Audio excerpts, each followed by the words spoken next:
Looking for amazing products to help boost your first-class lifestyle? Then head over to firstclasslifeshop.com, where you can treat yourself to personal development books and workbooks, lifestyle affirmation cards, adult coloring books, mugs, notebooks, hoodies, t-shirts, leggings, and more. All products were designed to help you master your mindset, walk in your purpose, and live your first-class life because you deserve it. So treat yourself today at firstclasslifeshop.com. Again, that's firstclasslifeshop.com. Reflective. And so I think that, one of my favorite quotes is that, an unexamined life is not worth living. And so in general, It's kind of like you need to, I think we get, particularly in 2022, this era, we get seduced with just doing stuff, and it's kind of like we're almost socially rewarded for kind of always being in motion, hustle, grind, even if we're not actively, nobody ever comes back. So one of my biggest examples is this whole conversation, at least in the entrepreneur verse, around 6-figure, 7 figures and stuff like that. So I think sometimes we get so seduced with vanity metrics. So it's hey, I did 6 figures, but how much did you keep? How much did you invest? You're listening to the First Class Life Show, hosted by Lindsey Vertner, a holistic personal development show for high-achieving leaders who desire to maximize their impact while creating a life full of purpose, fulfillment, and happiness. So grab a drink, grab your notebook, and let's get started.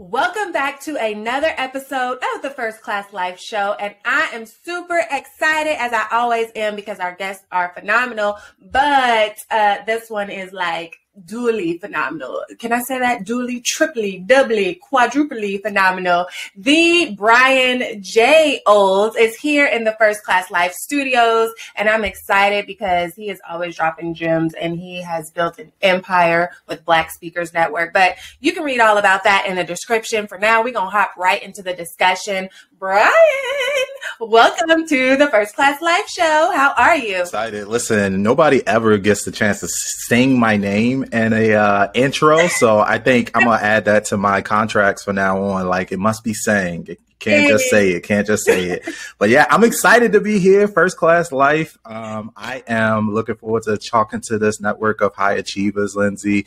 And you know how we do. We keep it 100. So I'm excited to share. Yes.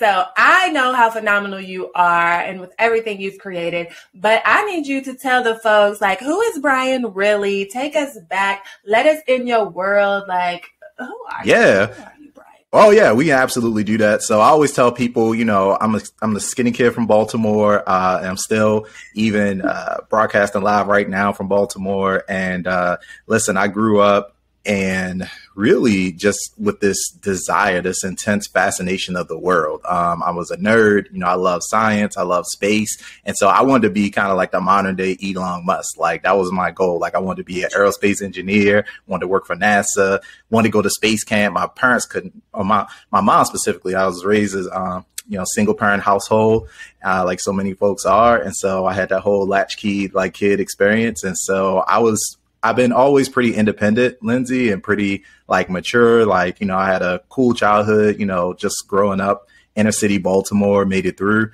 But I had this goal of being an engineer. And so I made it through high school, got into college, ended up actually going to community college for 2 years through a scholarship program that took me on my first plane ride, which was out of the country. I spent the summer in Seville, Spain, studying Spanish and Spanish culture. So you got this, again, little skinny Black kid from Baltimore, super nerdy, just popping around, trying to figure out life.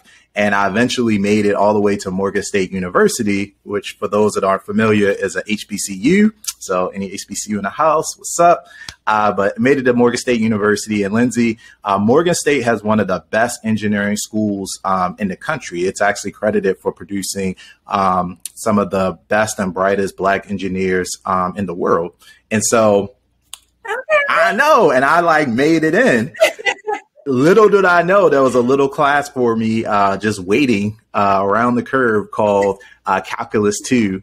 And I don't know if anybody, Lindsey, I don't know if you've gone through, those advanced math, but it's kind of like you can't make it, you can't kind of skate your way through one and expect to do well. Like it all builds on each other. And so I basically was like, let me just go see what the School of Business is talking about, because I don't think I'm going to make it here. And, for anybody that's building a first class life, Lindsey, I'm sure, we've had that experience where you just hit like a brick wall and you spend so much time thinking you're going to go in one direction and life was like, and then you have to figure things out. Mm-hmm. So here I am in college, transferred to business, feeling like a failure, feeling like, and by the way, I was not doing great in business school either. I failed accounting twice. So somehow me and math, we just, it wasn't gelling, but it was there that I actually ran into a young lady who decided to start a weird sounding club called Toastmasters at Morgan State University. And for those who aren't familiar, Toastmasters is an organization that's been around since, I believe, like the early 1940s. And it's dedicated to helping you improve your public speaking skills. And I said, you know what? I didn't make it as an engineer. I had done a little bit of speaking, but I knew that speaking was one of those things. That was the mountain that I needed to climb in order to improve my confidence, in order to open up doors in the future. So I said, why not? I'll go ahead and jump into this Toastmasters thing. And that kind of began this journey that, helped me to gain more confidence through sweaty palms, shaky voices, almost walking out the room. Like one speech turned into two, turned into four turned into 10. Before you knew it, Lindsey, I could not shut up. Like I was speaking like all over the city, and eventually, made it into my dream job. And, that was kind of the genesis of Black Speakers Network there. But, when I tell people who I am, skinny kid from Baltimore. One of my speeches I did in Toastmasters was called Twisted Statistics, because I talk about, how a third of people that look like me either end up, in jail or not living past 25, or, succumbing to any number of, really tragic challenges. It's a reason why they call the hood the trap. Like it's you literally sometimes don't make it out. And so through all of those odds and many more that we could probably get into, I'm excited to be able to be here. Listen, there was so many directions that we can go from just what you said right there. The fear, the pivoting, the being the outlier. And that's what came out. So I'm going to stop right there and hop over to that, because at the very beginning, you said that you were the nerdy one. And I can relate to that because I felt like the nerdy one. I was skinny and lanky and tall, and I like to read books and do crossword puzzles and all of those things. But nerd wasn't always as cool as it is right now. So I can only imagine being from Be More in the hood and have that nerd-like personality. So that's going to lead right into the fear piece. But for now, how do you feel that affected your dynamics as a child? Were you teased for being the nerd, or were you like, oh, it's the nerd Brian, come on over? Like, tell us about that piece. Yeah, so I think there's different levels of like nerdiness, right? And so for me, I don't know if I specifically got picked on for being a nerd. I think I got picked on for almost like being like trying too hard to keep a low profile. Like I remember when I first got to high school and, going into a new atmosphere. I went to a really large high school in the inner city, and my entire goal was like to keep a low profile. Like I didn't want to talk to anybody. I didn't want to ruffle any feathers. Like I kind of wanted to like keep to myself. And I don't know if you know kids or ever had kids or been a kid, but that strategy doesn't work because, you kind of got to pick a side at some point. And so if you're too quiet, people assume that, you're either a pushover or whatever. So you got people that like want to test you all the time.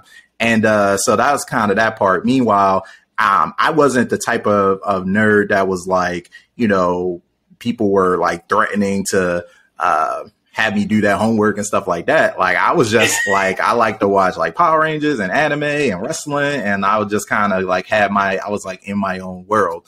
And on top of that, the thing I didn't mention was, that kind of led to this, me discovering that I was an introvert. And I really kind of thrive when I'm able to get off into environments where, I'm by myself. Not that I don't like to be around people, but, when stuff gets too loud or it's kind of, too many people or it's too many things vying for my attention, I tend to like shift away. So all of those things kind of combined, I think it just kind of led me to a point where I had to struggle to kind of figure out, because most of the world is not really, it's probably a little bit better now, but in general, most of the world is built for extrovert.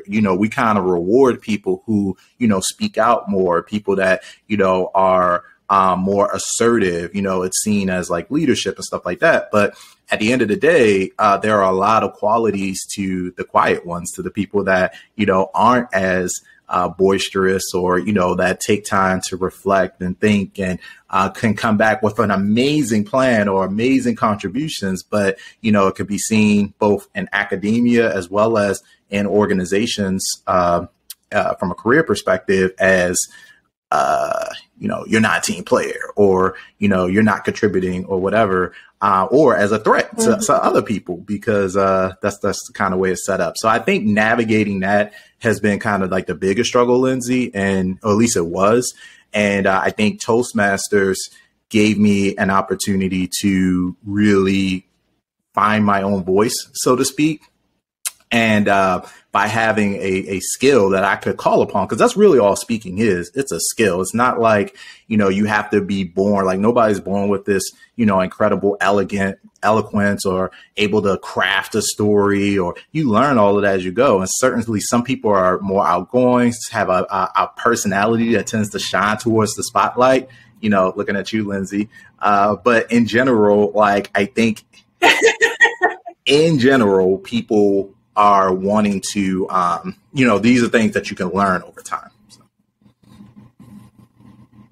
Yes, I love that. And I like that you said it's a skill that you develop over time, because even like, so sometimes people are, I got the gift of gab or something like that. But just because you can speak doesn't mean like you're making an impact with your words. Actually, I just said something similar to that in a Clubhouse room yesterday. I was like, just because you can do it doesn't mean you should. And so just developing that skill and just honing your talent and things like that. So you mentioned being an introvert and having to navigate that. What advice would you give to the leaders that are listening that are more introverted and do feel like, geez Louise, as a leader in this position or desiring to be the leader that I know that I'm called to be, like, how can I stay true and authentic to myself while being an introvert? Yeah. So, it's funny being, leading an organization like Black Speakers Network and, having this focus on supporting people to speak more and share their voice. What we find is that, some of the most effective leadership really doesn't start with, speaking or having a stage or being as loud as possible. It actually starts with listening.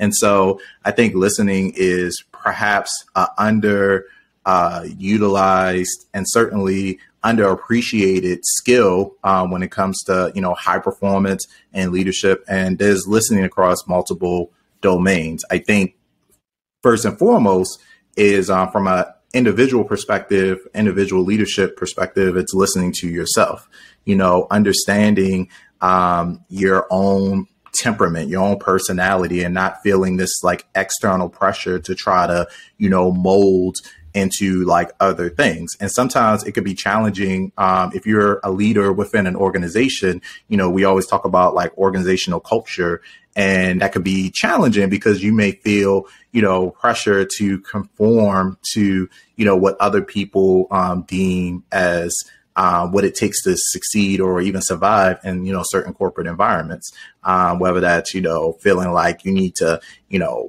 work a certain amount of hours above and beyond what you normally do, or, participate in social activities that, you may not even necessarily want to be there, stuff like that, or you just may have other obligations to preclude that. So I think kind of listening to yourself and understanding like what you personally need to survive and thrive is very, very important. And that's what I think, things like, mental health come into play, making sure that you have somebody, you have a network, a support system that will allow you to just keep a pulse on your internal barometer of what's important. So I think that's super critical, is like being able to listen to yourself, having really intentional like self-care practices.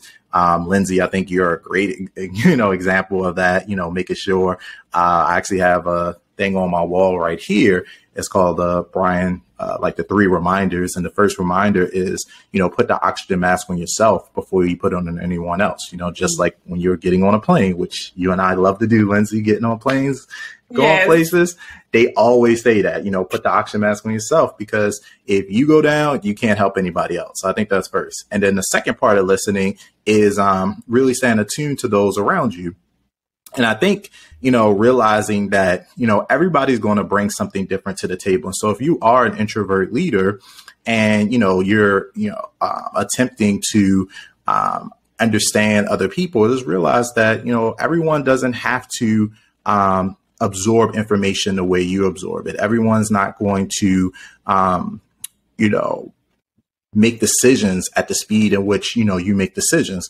Everyone may not be, comfortable, or not even necessarily comfortable, but everyone may not necessarily gravitate to communicating in the style in which you do. Some people articulate ideas and opportunities in a written format far better than they would if you just were standing in front of them and like, well, just tell me your idea. Just give it to me. Like, they need time to consolidate it and give it back. And so I think, having those type of conversations, and again, asking the right questions and being willing to listen to the needs of your team, the needs of your colleagues, even, people that you work for, managing up in a corporate environment, or if you're an entrepreneur, doing the same thing for your stakeholders and your partners is extremely important. And so while we're all about speaking, Lindsey, I think it should start with a healthy appreciation for listening.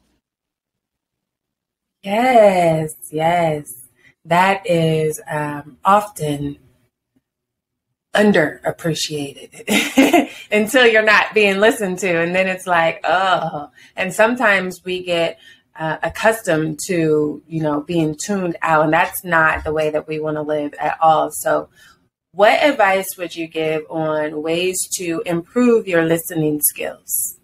Yeah. So I think what's funny is that in general, most people are, if you're struggling with listening, I think one of the things that kind of creeps up most often is that you kind of almost have to separate your, because when you're listening to someone talk, if you are already kind of thinking about what you're going to say next, then you're not fully listening.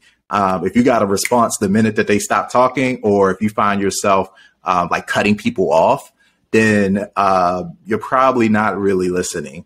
And so I think some of the things that you could do to kind of reverse that is, one, resist the temptation to cut people off. Like if you find yourself doing that, and that's a coachable skill. Like, when you're working, Lindsey, I know you work with like high performance leaders, that's a skill that, because a lot of it is probably unconscious. So I would say, pay attention to that. and have your people in your circle like hold you accountable. Like the people, even if you're just talking to, like your family members or your friends, you can give other people permission to hold you accountable. Be like, hey, do I ever cut you off during, conversations?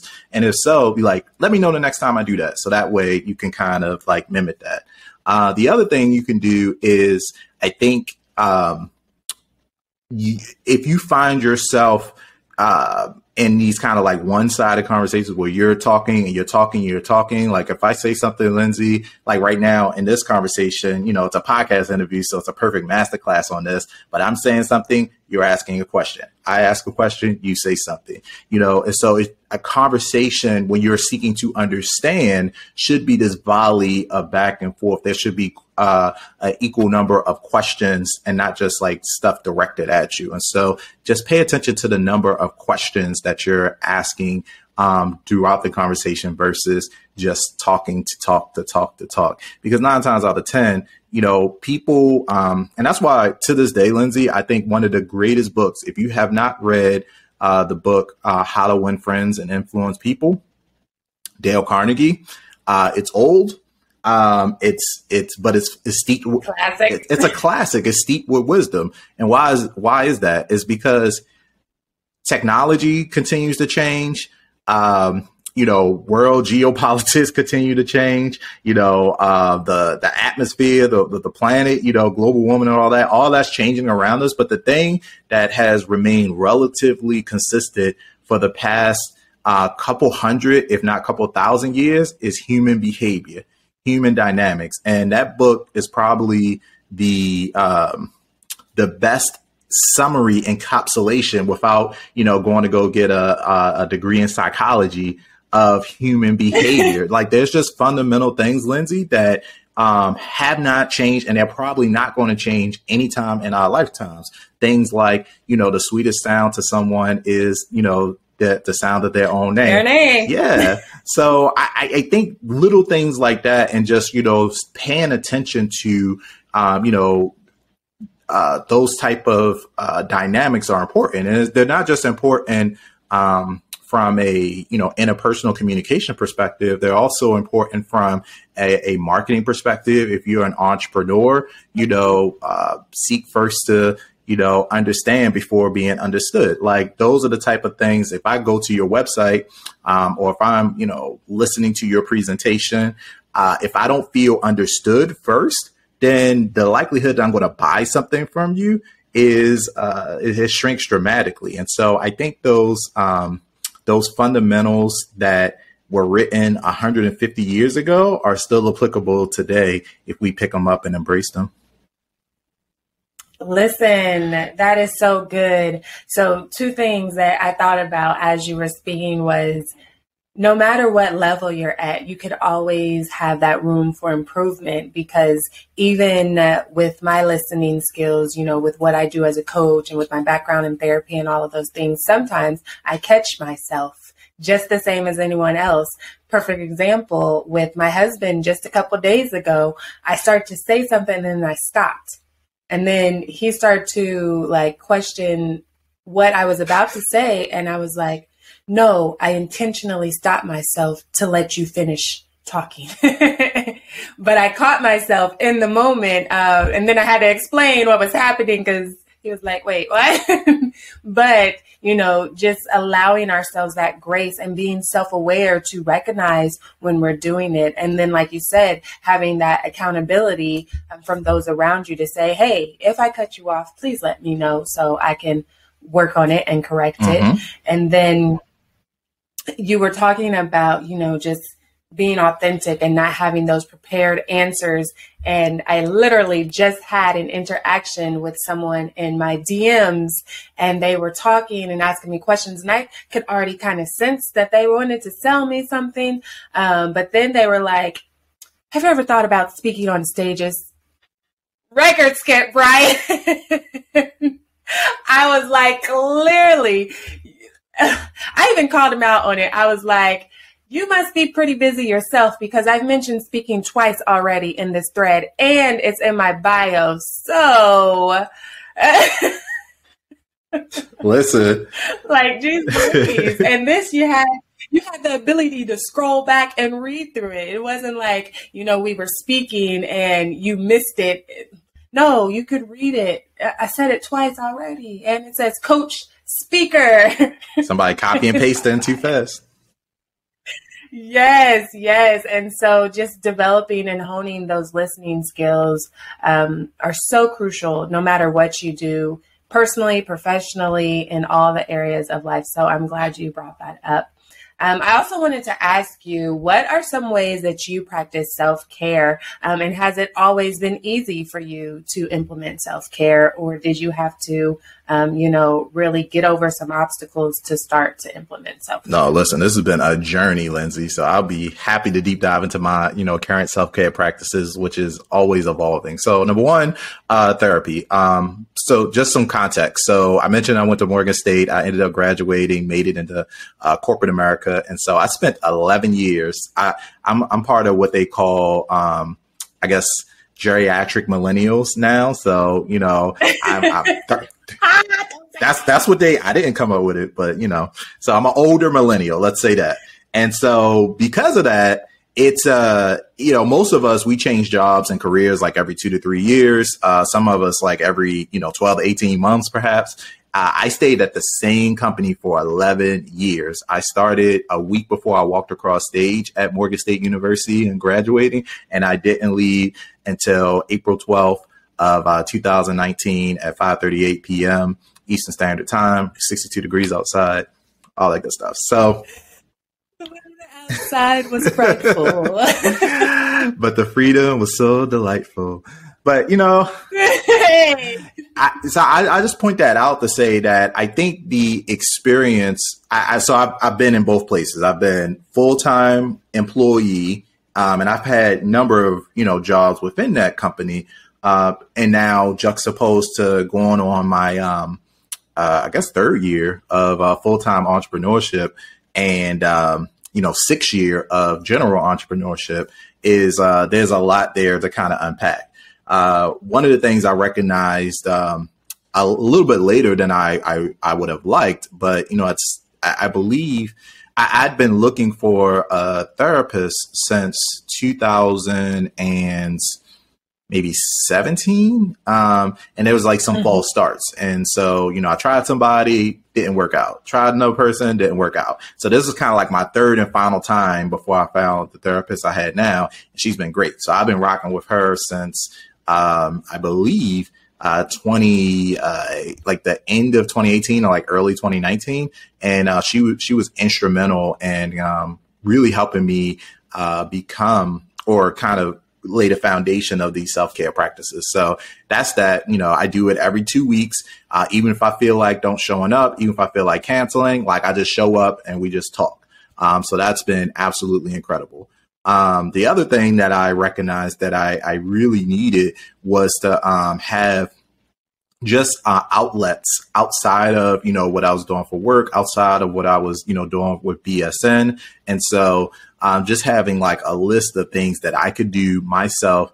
I didn't have to wait on anybody else. I didn't have to get a friend group together. Like I didn't have to wait on people's schedules to clear up, like things that I could absolutely control myself. So whether that's going like go-kart racing or, checking out, there's like a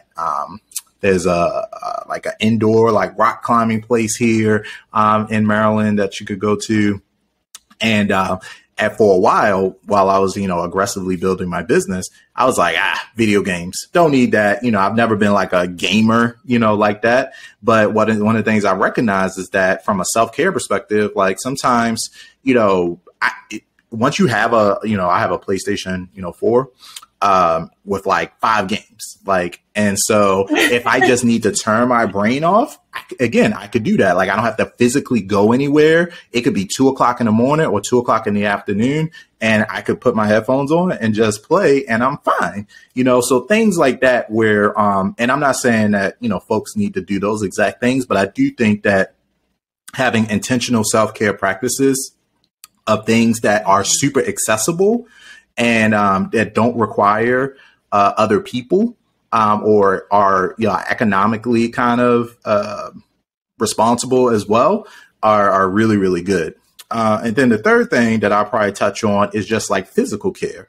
And so for me, again, I was the skinny kid from Baltimore. Like I was always like, they would tease me in elementary school, like Skin and Bones, like that was my name. So I remember I had, I still wear like a size 12, but I've been wearing like a size 12 since like middle school. So I had big feet, little skinny frame, and just like walking around, long head, all this other stuff.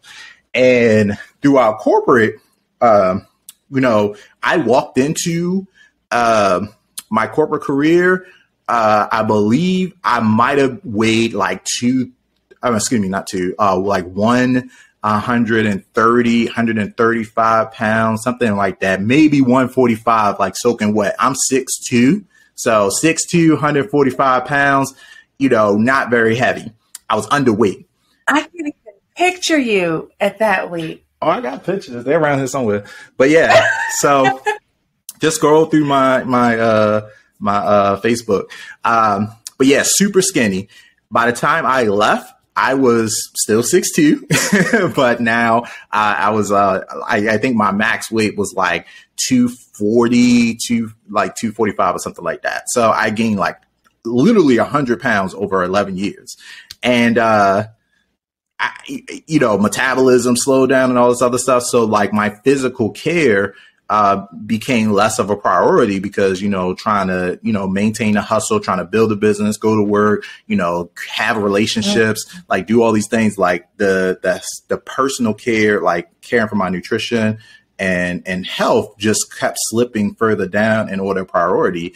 And so when I left, I was like, okay, my health is going to be like a major priority. And so now, just working out a couple of days a week, paying attention to, what I eat, making sure I get adequate rest, keeping like a bottle of water. This bottle of water goes with me like everywhere, like things like that, to make sure that my physical body is able to keep up with all the like ideas and stuff coming out of my head is super important. So I would say those three things, the therapy, having accessible self-care practices that I can do at any given time, and also having a renewed focus on my physical health have been the three, major keys in order to, kind of help me usher in this first class life. Listen, can we talk about holistic, okay? Because what I heard you say was therapy, that was your mental, and then self-care was your emotional, and then obviously physical is your physical. So you had your mental, emotional, and physical things in check to allow you to thrive and improve and maximize the impact that you are making in this world. And, that was just so good, Brian. That was so good. Now, I want to ask you about the therapy piece because one, as much as it's grown, it is still very taboo, at least in the Black community or the people of color community. And so what did that look like for you to decide to go to therapy? And kudos to you, I also want to say, because most people would try once and be like, oh, it didn't work, and then give up, especially with where we come from. But the fact that you tried 3 times, and I'm so glad that that third one worked out because you were about to give up, but you didn't. So I'm grateful for your therapist. I'm grateful for you and your therapist. But tell us about that journey in making that decision to go to therapy. Yeah. Are you loving the First Class Life Show? Then join our private Patreon community. Not only will you help to support our ability to provide you with great content, but you can also get exclusive perks like bonus videos and resources, discounts, episode transcripts, and more. So what are you waiting for? Join today at patreon.com/First Class Life. Again, that's Patreon, patreon.com/First Class Life.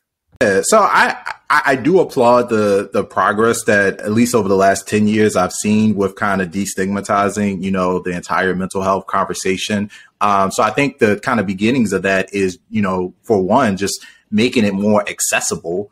I do think, so I'll just kind of go off a list of concerns and things that I went through and how I overcame them in no specific order. First one is cost. Like, I think there's this kind of assumption that any sort of like healthcare services is going to be expensive, and that mental health, particularly, is kind of like, particularly if you're in a place where, you're trying to make every dollar count. It's kind of like, okay, I have these bills, like I don't need another bill on top of that. And so this year I had a really positive experience of doing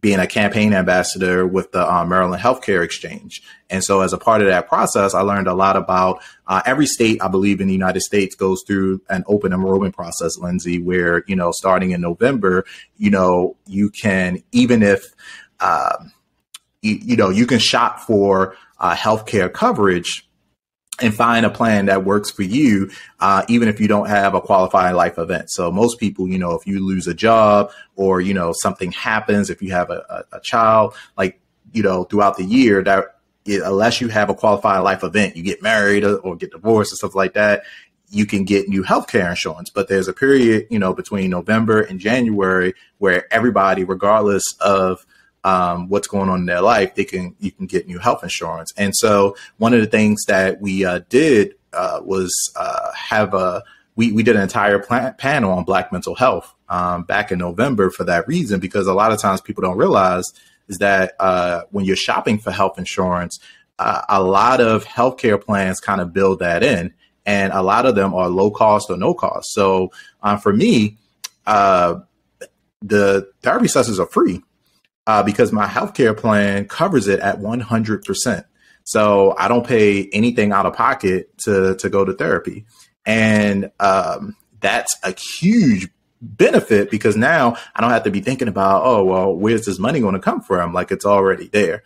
So that's number one. So, if that's a concern, take a close look. A lot of us may already have significant coverage within our existing healthcare plans that have mental health, because it's becoming so much of a priority, particularly if you're in some sort of company sponsored plan. More than likely, they built that in because organizations are realizing more and more that, if employees are struggling with, stress, anxiety, or any other number of issues that could be addressed by going to therapy, then that's something that makes sense for the overall health of their employee population. But I would just say, just be mindful of that. The second thing I struggled with originally, and this is the reason why the first two mental health practitioners didn't work out. I do believe that there is a benefit if you are a person of color, particularly as a Black man or perhaps a Black woman, to seek out a therapist of color, if possible. I do think that there are a lot of, nuances to our experience, be it like life experience or, some of the things we may be experiencing professionally that, or even, in relationships or just family dynamics. Like, there's a lot of things that can come up that will make it easier, I think, to open up, as well as to be understood and have someone to help you navigate it if they also are, if they look like you. So that made it a lot easier. So I was very, I was very intentional on wanting to find a Black therapist that could help me. And so I think that was huge. That was absolutely huge. And then I think the third thing is scheduling. And so a lot of times people are like, well, where's this even going to fit? And for me, initially, that was a challenge too, because I was like, man, how am I going to drive, to this place? Like, if it's clear across town or whatever. And so I really wanted to make sure that the therapist I selected was geographically accessible, Lindsey. And so at the time, I was living in a place called Beltsville, Maryland. And so she was literally a couple minutes away. But throughout the pandemic, we pretty much shut down the in-person therapy and switched over to virtual. And I think that's probably been the case with, most mental health practitioners, there's some sort of like telehealth option. And so I would just recommend, even once we're done with the pandemic and everything's back to normal, I would just really recommend that folks see if telehealth is an option with the therapist that you are looking at, because if schedules get crazy or whatever, if you can't come in person, then, you go right to a portal and then you can still keep up that consistency, because I think once you lose like a couple of sessions, you start to lose momentum. So those would be the three things, like, take a look at your health insurance plan and make sure that, if cost is a factor, it might not be for you. Or if it is, then, you have an opportunity at least once a year to reevaluate that. Number two, if you're a person of color, try to seek out. I think there's some resources out there that there are whole directories kind of dedicated to Black and Brown mental health professionals, if that's what you're looking for. So you could find that. And then number three, just make sure that, telehealth, that there are, some flexible options when it comes to making sure that you can, keep up with those appointments, like, telehealth. Yes, absolutely. Listen, I'm a little jealous that yours are free, but I'm not going to complain because my copay is $30. But that's not bad. That is not bad. Like, I can't imagine, because we go out and spend we blow $30 on all types of foolishness, for real. Like, and so that's like 2 cups of coffee or whatever. So that's fine. Most definitely. Yes. Yes. And then, I actually, when I very first started going to therapy, what was available as far as the openings and the time slots, then I made my schedule around that. And I know everybody doesn't have that flexibility, but definitely it's something that should be prioritized by any means necessary before you are forced into some other situation that costs more money or that costs more time, or, that really knocks the wind out of you. So being prepared, I love that. And then I like how you mentioned that you still go to therapy, like even if nothing is necessarily like happening at the moment, like you keep up your appointments because it is definitely a preventative measure. We all need it to heal our past traumas and negative experiences. But even when we're not going through the things, it can still help us to just, like you said, have that person to talk to, that unbiased person to just talk out and process through the things that you are going through. And then, just keeping up that momentum so that you can stay at your maximum. And if an obstacle were to arise, you can knock it out a lot faster than if you haven't been to therapy ever, or if you stopped going 2 or 3 years ago, type of thing. So thank you for that insight. Yes. So I have a game. I love my games. We got to have fun here in the First Class Life Show. And this one is called First Class Favorites, okay? I feel like, you remember Bankhead Bounce? Because that's what this just gave me. First Class Favorites. First class. Hey. Let's get it. So how this works, let me pull up my handy dandy stopwatch. How this works is really simple. I'm going to say, what is your favorite? And you're going to fill in the blank. Okay. But you have to answer in 10 seconds or less. Okay? Easy. Okay. Mm-hmm. Yeah. That's what we like to think until that buzzer goes off.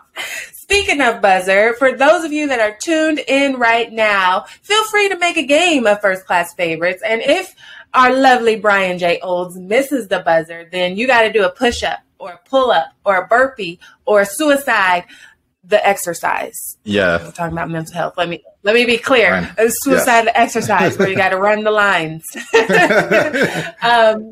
Or, if you like to live life on the wild side, take a shot. All right. So let's get it poppin'. We'll start with something easy. What is your favorite season? Go. Summer.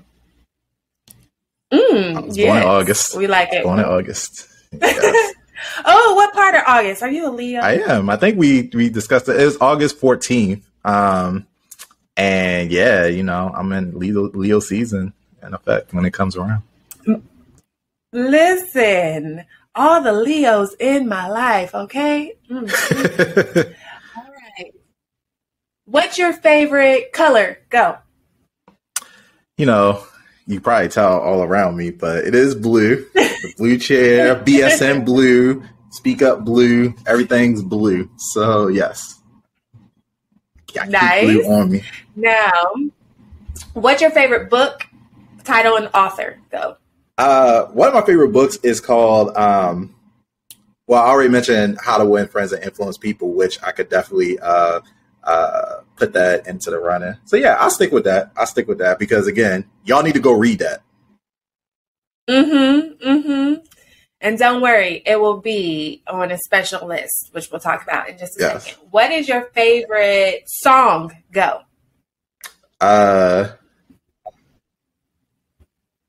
T.I.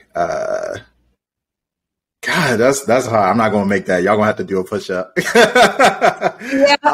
so many. Oh my God. Yeah, that one. Yeah. But there's a song called T.I. Just Doing My Job. I've been listening to that. Basically, I have a workout playlist of like 80 songs. So I'm like, I've been jamming. But yeah, I know I ain't make the budget, but that's T.I. Just doing my, cause like, I'm just doing my job. I'm just doing my job. And of course he's talking about like, drug dealing and all this other stuff, but it's applicable to me because I'm like, yeah, man, I'm just out here doing my job. I don't got to do that, but I'm doing something. Right. Yeah. You do your job that you're supposed to be doing. Yeah. What is your favorite relaxing activity? Go. Oh, yeah. I actually massages. Yes. Absolutely. I am easily bribed with massages. Once a week is my preference. But my secret goal is, you said you're bribed. Okay. Well, I keep that in mind next time. I'm like, Lindsey, I got this 90-minute coupon for something I really need. But once a week is... I'm all ears. Yeah. My goal from a lifestyle design perspective is to have a massage, like an in-house, like a massage, like a spa room. And just have massage therapists come to the house. So you ain't got to set nothing up. Like it's already there. Like you come to me and it's just be that. Yes. So listen, I love that goal. My goal is just regular massages. And sometimes I do better than others.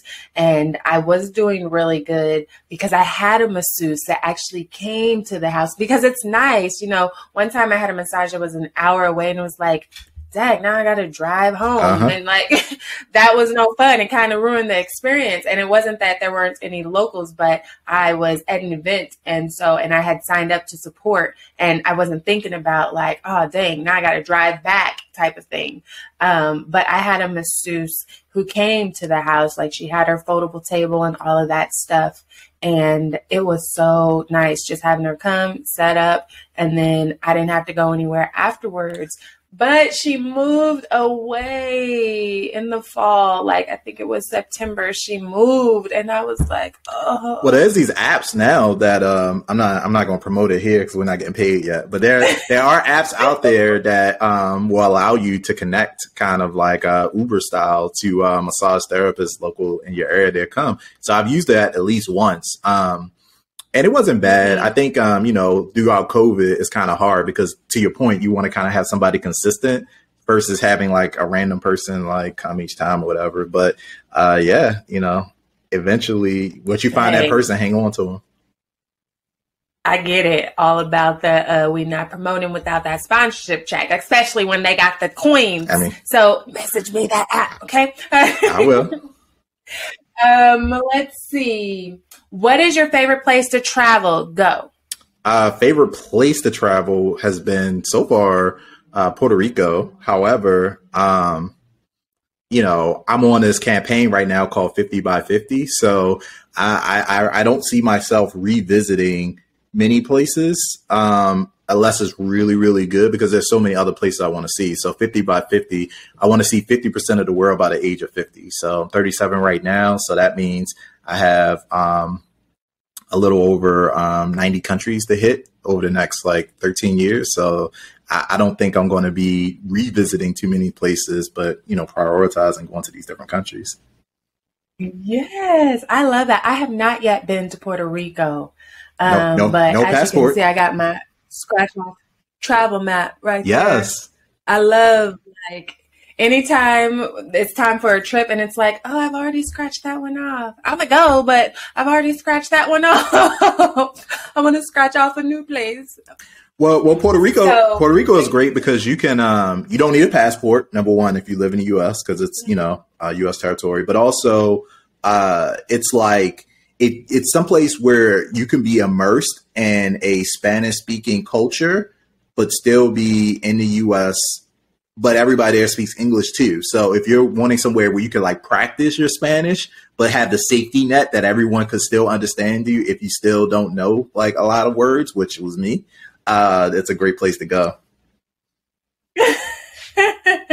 and that's actually my goal for this year is to be 50% fluent by the end of the year. And so I'm like, I don't care whether it's a song, I don't care whether it's Duolingo, watching a movie, or talking with somebody. I need to practice some type of Spanish every single day. And so at least for the past, it's March 3rd. Oh, yes, I've been doing good this 2022.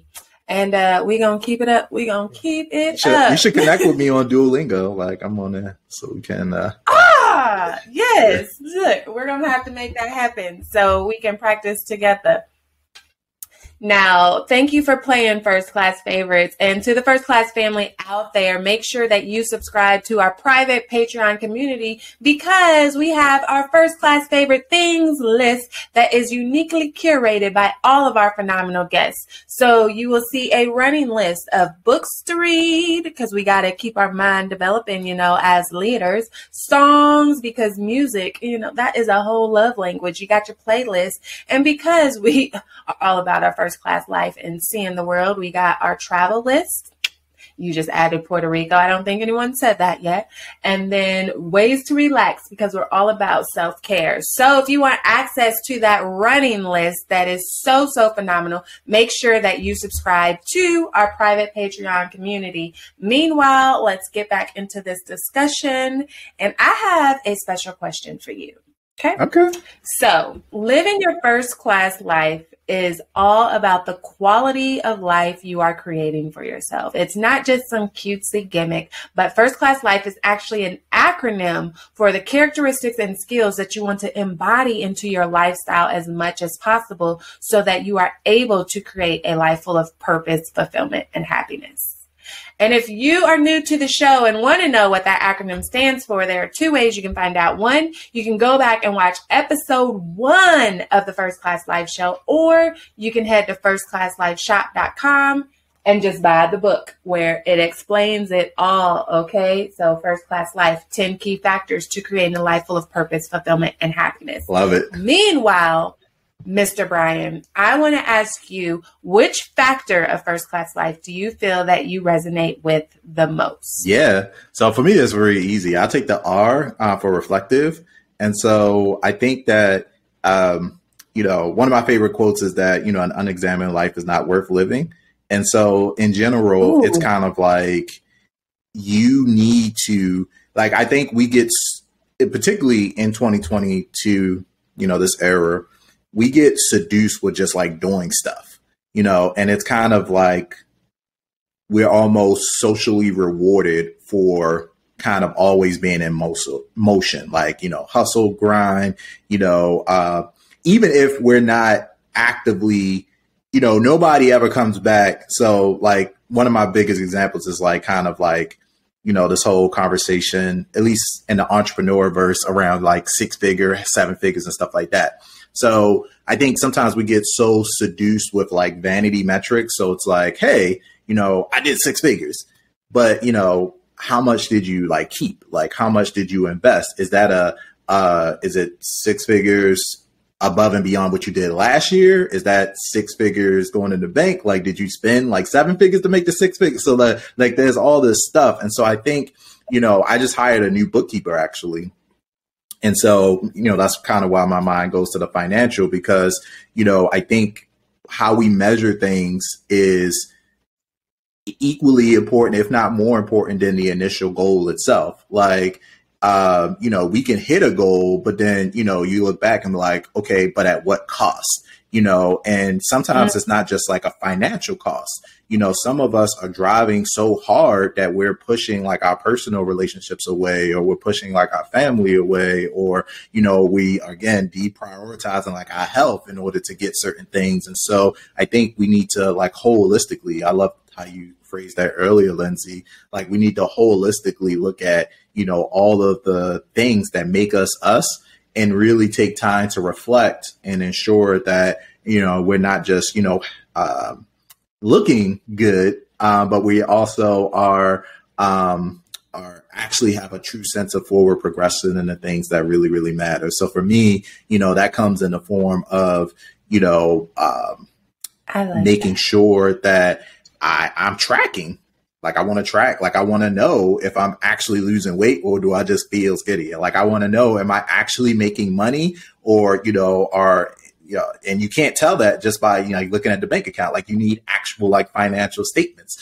I want to know if, I'm actually, showing up, for my friends and family. So I think reflection has been the biggest piece for me, because I don't want to get to the end of a life and just have like 80, 90 years of just doing stuff. Like, there are lessons embedded in the stuff that we do. But you have to take intentional time out to actually go back and grab those.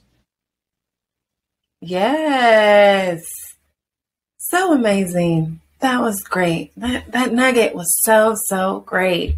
Listen, whenever it's getting close to close, it's like, why? We could just keep going and going and going. But tell everyone about your business, how they can get your services. What is BSN? Because I know I mentioned it, but what is it? Let the First Class family know. Absolutely. So Black Speakers Network, we are a global speaker development empowerment community, 15,000 strong.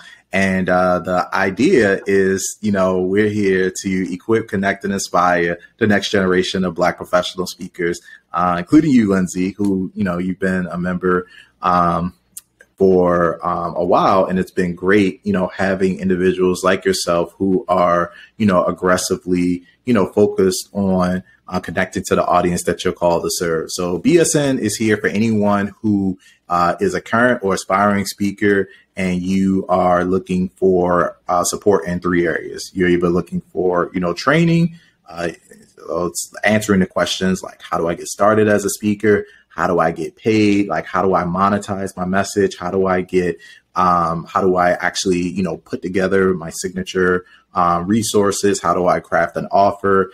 In BSN, we have this framework called the 5 M's.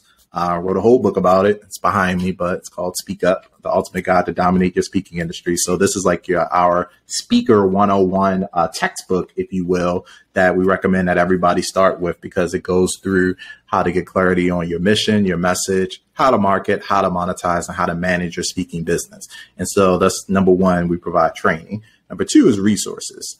Everybody needs access to resources, people that can actually help you build your business, whether that's virtual assistants, access to getting websites built, photography, videography, speech coaching. Like we have an incredible network of resource partners. We call them platform partners that provide services that help you connect with your audience. And then the third thing that everybody's always looking for is access to speaking opportunities. And so with us, we have 3 ways of doing that. We curate speaking opportunities all throughout the week. So Monday, Tuesday, Wednesday, Thursday, Friday, we send out what we call speaker opportunity alerts. And those come directly to your inbox. You can apply to the ones that are interesting to you. Number 2, we partner with other organizations like podcasts, like incredible platforms like First Class Life. So I think in general, when we have a network the size of ours, we have individuals who are always hosting their own programs, independently organizing their own events. And so we seek to kind of bring together that community, provide more visibility and more stages. And then lastly, from an opportunity perspective, is we have our own BSN signature experiences, things like our Lifestyle Design Summit that's coming up in April, where we can actually create our own stages, and those create opportunities as well. So if you're looking for training, resources, or access to speaking opportunities, then BSN is a great place to start. Anyone interested can head over to blackspeakersnetwork.com to learn more, and we look forward to supporting your journey. Yes. And let me tell y'all, it is amazing. Like Brian said, I've been a member for some years, and those speaking opportunities, they come like clockwork. So whether you're aspiring or whether you are, well acclaimed in the speaking world, it is definitely the place to be for the connections, for the resources, for all of the things. So make sure that you sign up. So let everybody know how they can connect with you, how to reach you. Where are you living at on these internet streets? Well, I always just tell people to Google me, and I'm not. And and it sounds funny. I was not in a facetious way, but honestly, the idea, Lindsey, is to have a presence, on all these different things. So whether you're Instagram, LinkedIn, I'm on TikTok, you can connect with me at a platform of your choice. I guarantee if you Google Brian J. Oles, this should be the goal for everybody, unless your name is like John Smith, I guess. But you want to be Googleable. So you can find me there. LinkedIn is probably the easiest way to connect directly if that's what you're looking for. But then Black Speakers Network, same thing. If you Google Black Speakers Network, you will absolutely find us. And I encourage folks to reach out. We have an incredible Facebook community that's free. Anyone can join. We're always sharing resources and information and inspiration there. So I encourage you to come check us out. Yes. And listen, we appreciate you for being a fabulous guest on the First Class Life Show. And to my First Class family out there, thank you for tuning in, because I know you could be doing anything in the world, but you have spent your time here with us in the First Class Life Studios, and we are grateful. We appreciate it. So make sure that you continue to go out there and maximize your impact and create your first class life full of purpose, fulfillment, and happiness. Bye. Do you want to be surrounded by other high-achieving women who are working on their goals just like you? Are you looking for your circle that's passionate about their own growth yet still wants to see you shine? Do you desire to be supported through collaborations and connections instead of competition?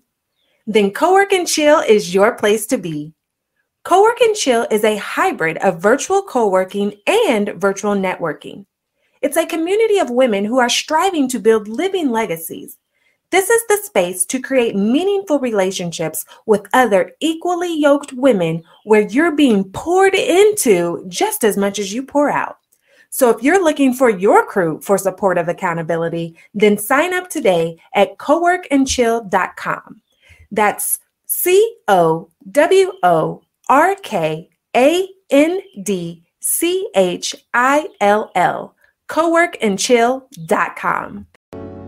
Unfortunately, all good things must come to an end, but please be sure to subscribe to the First Class Life Show. And don't forget to rate, leave a review, and join our private community so that we can continue to provide you with great personal development conversations to help you maximize your impact while creating a life full of purpose, fulfillment, and happiness. You deserve it.